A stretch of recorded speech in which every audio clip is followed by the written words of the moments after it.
ఆచారాలు. ఈ ఆచారాలు అనేవి శ్రీ విద్యా సంప్రదాయంలోకి వచ్చేప్పటికీ కౌళాచారం అని సమయాచారం అని రెండు రకాలుగా ఉంటుంది.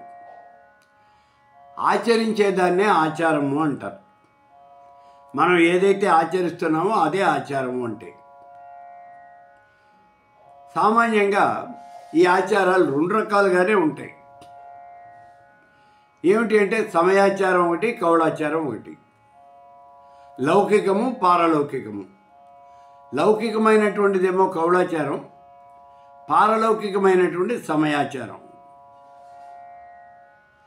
ముందు పారలౌకికాన్ని చూద్దాం. ఇది సమయాచారం. ఇందులో శివశక్తులు ఇద్దరూ కూడా ఒకే రకంగా, ఒకే రూపంలో, ఒకే పేరుతో, ఒకే పని చేస్తూ ఉంటారు అని చెప్పడం జరుగుతుంది. అందుకే వాళ్ళిద్దరికీ కూడా 5 రకాలైనటువంటి పోలికలు ఉంటాయి అని చెప్తారు. సామ్యము అంటే పోలిక. అవి ఏమిటి అంటే అధిష్టాన సామ్యము, అవస్థా సామ్యము, రూపస్వామ్యము, నామస్వామ్యము. ఇవన్నీ కూడా మొత్తం 5 రకాలైనటువంటి సామ్యాలు, పోలికలు ఉంటాయి. ఈ పనులే వాళ్ళు చేస్తూ ఉంటారు. అంటే ఇద్దరు ఒకే రంగులో ఉంటారు, ఒకే పేరు కలిగి ఉంటారు, ఒకే పని చేస్తూ ఉంటారు, ఒకే చోట ఉంటారు. ఇలా శివశక్తులకి భేదం లేదు అని చెప్పటం ఇది. ఇలా ఆచరించే వాళ్ళందరూ కూడా సమయాచారులు అంటారు. వీళ్ళే మోక్షవాదులు. వీళ్ళకి కావాల్సింది ఏమిటి అంటే కేవలం మోక్షం, అంతకన్నా ఏమక్కర్లేదు. వీళ్ళు భావనోపనిషత్తులో ఏ రకంగా అయితే చెప్పారో ఆ రకంగా పూజ చేస్తారు. అంటే అంతరారాధన అనేది చేస్తారు. వీళ్ళంతా కూడా అంతరారాధన పరా వైదిక బ్రహ్మవాదిన. వీళ్ళు వైదికులు, అంటే వేదం చదువుకున్నటువంటి వాళ్ళు, వేదాన్ని అనుసరించేవాళ్ళు, బ్రహ్మవాదులు, మోక్షవాదులు అన్నమాట. ఇది సమయాచారము అంటే. ఇక రెండోది ఏమిటి? కౌళాచారము అన్నాం.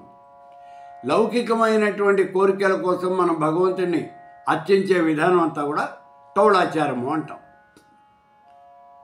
నీకు లోకంలో కావలసినటువంటి పనులు, నీ కొడుకు చదువు రావాలి, వాడికి ఉద్యోగం రావాలి, నీ కూతురికి పెళ్లి కావాలి, నీకు ప్రమోషన్ రావాలి, నీకు డబ్బులు రావాలి, ఇలాంటివి కోరికలన్నీ కూడా.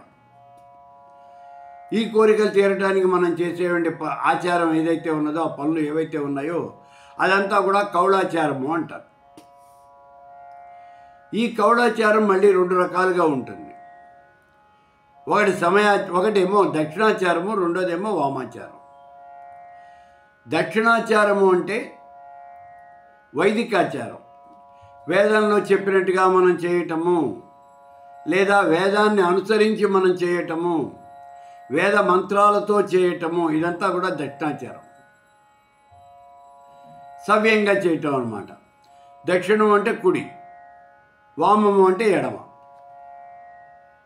కాబట్టి ఇక్కడ దక్షిణాచారము అంటే వైదికాచారము, వేదంలో చెప్పినట్టుగా వీళ్ళు చేస్తూ ఉంటారు, వేదాన్ని అనుసరించి చేస్తూ ఉంటారు.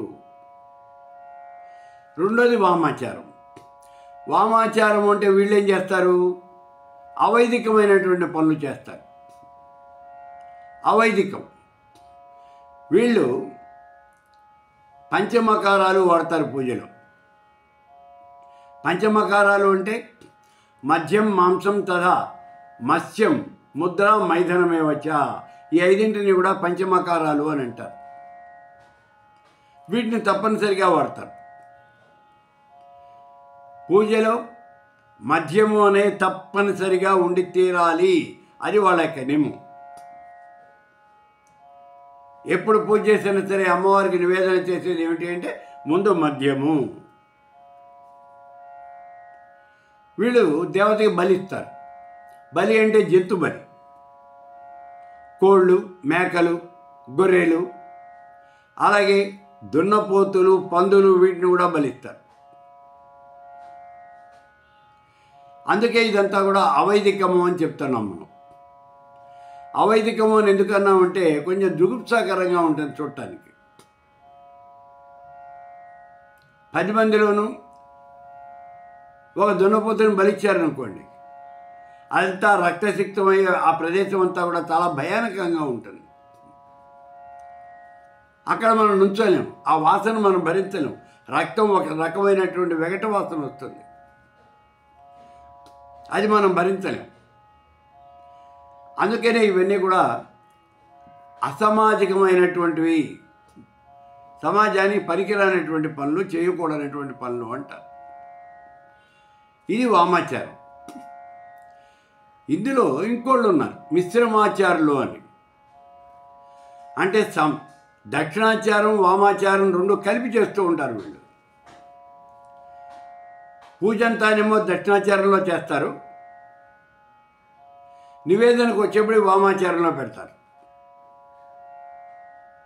అంటే ఓ కోళ్ళనో ఓ గొర్రెనో మేకనో బలిస్తారు. బలిపట్టం అనేదేమో వామాచారం, పూజ అంతానేమో వైదికం దక్షిణాచారం. ఇలాంటి వాళ్ళు మిశ్రమాచారులు అని అంటారు. ఈ ముగ్గురు కూడా దక్షిణాచారం కానీ వామాచారం కానీ మిశ్రమాచారం కానీ వీళ్ళంతా కౌళాచారులు అనే పిలువబడతారు. సరే, ఇప్పుడు మనం ఏ ఆచారాన్ని పాటిస్తున్నాము అని అంటే మనమంతా కూడా దక్షిణాచారంలోనే ఉంటాము. దక్షిణాచారము అంటే వైదికాచారము. ఆ వైదిక వేదంలో ఏదైతే చెప్పారో ఆ ప్రకారంగానే మనం దేవత అర్చన అనేది చేస్తూ ఉంటాము. కాబట్టి మనమంతా కూడా దక్షిణాచార సంపన్నులము.